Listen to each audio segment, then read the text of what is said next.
students, welcome in the 8th class history chapter 6, that is craft and industries. Students, first of all, you have come to know that there was a great demand of Indian handicraft in the European countries. But due to the policies of the British, our handicrafts got declined and it left a adverse impact on our Indian economy. But now we will see that there was a growth of new industries in India. Let us see how India got growth in their industries. Growth of new industry in India. Gradually, India attempted to recover itself from these economic stumps and slowly organize in industries on modern lines. धीरे धीरे India ने खुद की industries को economic condition को recover करने की कोशिश की. The initiatives were taken by the British in their own interest. और इनिशिएटिव किसके द्वारा लिया गया? ब्रिटिश के द्वारा. Why? For their own interest, उनके अपने फायदे के लिए. But later on Indian businessman and entrepreneurs also began investing in the factories. लेकिन बाद में इंडियन बिजनेसमैन और उद्यमियों ने जो है खुद भी फैक्ट्री में इन्वेस्ट करना स्टार्ट कर दिया. Thus most of the industries were established by British investors and the bulk of profits were repatriated to Britain. क्योंकि मोस्टली जो है ब्रिटिश के द्वारा पैसा इन्वेस्ट किया जाता था, तो प्रॉफिट का बहुत बड़ा भाग भी ब्रिटेन को भेज दिया जाता था. But the setting up of factories had shown some signs of economic progress in a number of Indian industrial sectors. लेकिन फैक्ट्रीज को लगाने में इंडियन इंडस्ट्रियल सेक्टर्स में इकोनॉमिक प्रोग्रेस दिखाई दी, आर्थिक उन्नति दिखाई पड़ी. Now see, first of all, cotton textile industry. Industrialization started in India with setting up of cotton textile, jute and coal mining industries in the second half of the 19th century. औद्योगिकरण आरंभ हुआ in India by which cotton textile, jute और coal mining से. In the half of the 19th century, the first cotton textile mill started in Bombay by Kavarji Nanabhai in 1853. Underline this, the first cotton textile mill was started in Bombay in 1853. Later on, the first jute mill began in 1855 and was established in Rishra, Bengal. And the first jute mill began in 1855, where it is established Rishra, Bengal.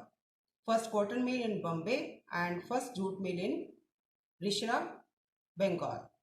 By the end of 19th century, the expansion had shown steady progress, which was considered to be a good beginning. This was a good beginning in the 19th century, but the establishment of cotton textile and establishment of jute textile. The establishment of the first cotton mill inspired others to set up more mills in the cotton producing areas like Nagpur, Ahmedabad, Sholapur, etc.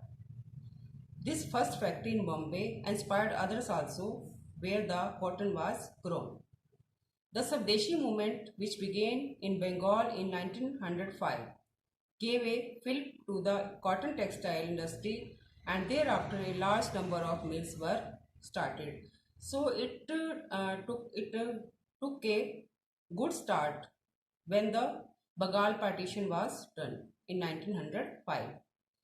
Next is coal mining and iron industry. India had abundant coal reserves in Bengal. Abundant means a lot of. India had abundant coal reserves in Bengal, Bihar and Odisha, and now Odisha. The coal mining industry employed nearly 1 lakh people in 1906. It means these industries have given a lot of employment to the Indians.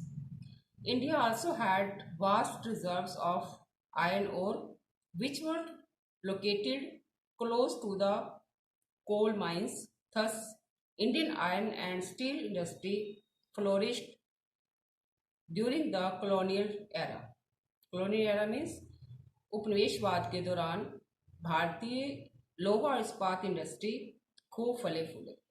The establishment of the Tata Iron and Steel Company at Jamshedpur by Jamshedji Tata ji heralded India's position as a modern iron and steel producing country. Tata Steel Industries in Jamshedpur. This is the factory established by Tata ji. The local availability of raw materials for steel had to be development in indigenous heavy industries,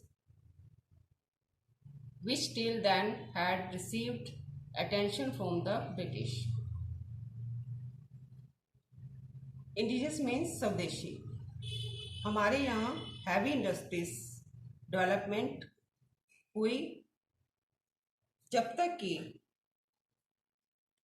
British का ध्यान इनकी तरफ नहीं गया था. Other industries, दूसरी industries, the 19th century also witnessed the growth on plantation industries like tea, coffee and indigo. 19th centuries में plantation industries भी हुई जैसे कि चाय, कॉफी और नील का उत्पादन. To set up and develop plantation industries, the British invested heavily in the development of roads and railways. Development के पर्पज से ब्रिटिश ने रोड्स और रेलवे पर काफ़ी खर्च किया, काफ़ी इन्वेस्ट किया. The development of rail and road network later proved beneficial for the Indians. तो ये जो डेवलपमेंट हुई थी रेलवे और रोड्स की, इंडियंस के लिए बाद में ये बेनिफिशियल प्रूव हुई. The British developed these means of transportation to transport cotton and other raw materials to the ports. As you have known earlier that British used to export the raw material from the India and they sent it to England. So for that, I think that they have developed the roads and the railway transportation so that they could send the raw materials there. After independence, the same railway system played a significant role in the industrial development in India. When we got independence, so these railway system played a significant role in the industrial development in India.